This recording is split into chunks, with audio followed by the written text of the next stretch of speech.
Stress শুধু আপনার মনকে না, হাড়কেও দুর্বল করে।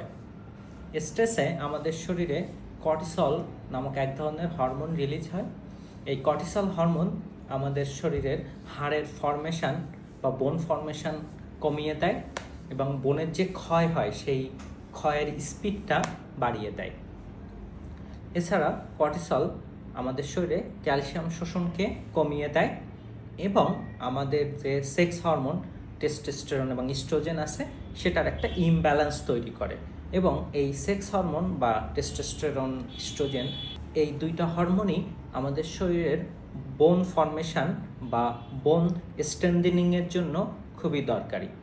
ফলে এই টেস্টোস্টেরন বা ইস্ট্রোজেন কমে গেলে কিন্তু আমাদের হাড় দুর্বল হয়ে যায়। তাই প্রতিদিনের স্ট্রেসটা কন্ট্রোল করার চেষ্টা করুন, পর্যাপ্ত ঘুমান, সকালবেলায় ইয়োগা করতে পারেন, প্রতিদিন সকালে একটু হাঁটার অভ্যাস করুন। সেটা কিন্তু দুই দিক দিয়েই হেল্পফুল। এটা স্ট্রেসও কমাবে এবং বোনকে মজবুতও করবে। ক্যালসিয়াম সমৃদ্ধ খাবার খান এবং স্ট্রেস রিলিফের জন্য বি সোশ্যাল।